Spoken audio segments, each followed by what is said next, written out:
qorshuhu wuxuu ahaa in nafta la muujiyo taliyaha ciidanka ugu sareeyo iyo saaxiibadiisa maalmahan karkarinay furumaha dagaalkan joogay doonayeen in al-shabaab la soo gabagabeeyo laakiin maxaadan ogeyn oo halka ka dhacay waa kuma cida ka dambayso shirqoolkan masaraakiil ciidanka xooga ayaa xogta u dusiyay al-shabaab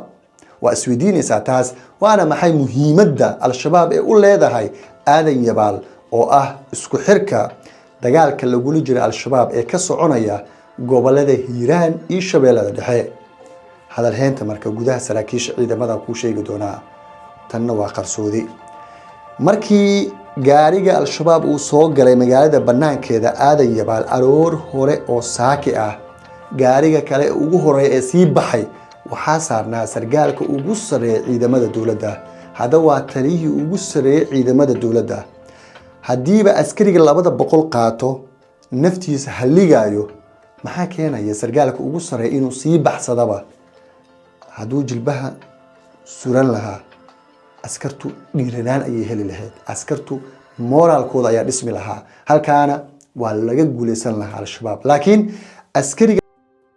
maruu fertility center xarunta ugu fiican daaweynta cudurrada keena dhalmala'aanta rag iyo dumarka lagu dooro daaweyn qaliin iyo bacriminta IVF 200 qaata markuu arkayba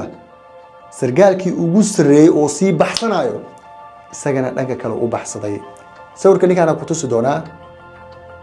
waa Cabdinuur Muudey waa kabtan ka tirsan ciidamada gorgor muxuu sameeyay jilbuhu luga dhigtay meel uma socdo u dhahay naftan weyn kara saaxiibadiisii sawirkan kale wuxuu u sheegay inay la dhintaan ilaa iyagu la dilo ama iyagu ay guuleystaan wuxuu ka mid noqday ragii ku shahiiday wuxuu ka soo jeedaa koonfur galbeed Soomaaliya Shabeellada Dhexe ayuu u dhintay taas waxay cadeynaysaa saraakiisha Shabeellada Dhexe inaanu marna u diyaarsaneen inay u geeriyoodaan badalkooda iyo dadkooda wiilka dhalinyarada wuxuu ka mid ahaa saraakiil aad u da'yar koorsadii ugu dambeysay inuu ku soo qaatay dalka Turkiga maanta wuxuu u dhintay dalkiisa iyo dadkiisa isagoo difaacay laakiin koonfur galbeed uu ka soo jeedo kuma dhimanin dagaal ka socdo wuxuu ku dhintay dagaal ka socdo Shabeellada Dhexe taasina waxay ku sheegaysaa askarigu inuu yahay nin markasta u diyaarsan goob kasto carada Soomaaliya ee ku taala dhulkiisa hooyo inuu u dhiman karo halkaanne waxay bixinaysaa fariin kale saraakiishii Shabeellada Dhexe ka soo jeeda inaysan dhimasho diyaar u ahayn ay ka soo wada carareen halka sargaalkooda ugu sareeya hadda waa sargaalka ugu sareeya sargaalka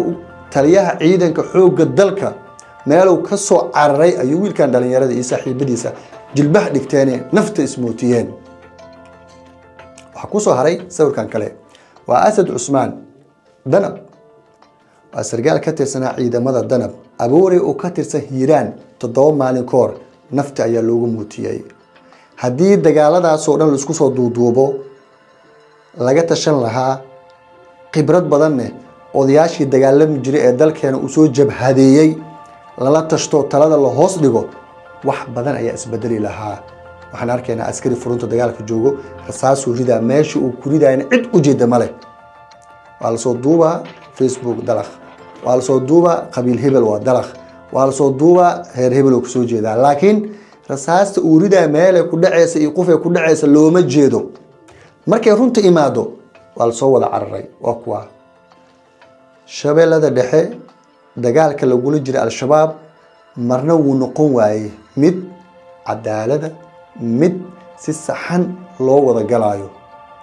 caawana al-shabaab muddo kadib waxay ku hooyanayaan aadan yabaal oo isku xirka Hiiraan iyo Shabeellada Dhexe dadka qaar ee siyaasadda falanqeey waxay sheegeen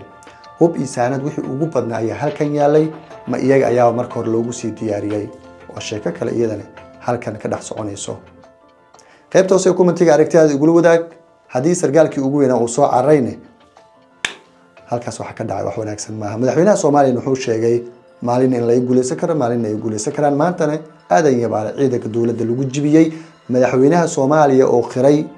al-shabaab inay ku awood roonaadeen Shabeellada Dhexe gaar ahaan aadan yabaal daar Amiin Jeesow isaguna wuxuu yiri ceelasha way soo dhaafeen shabaab gudaha Muqdisho soo galayaan dadku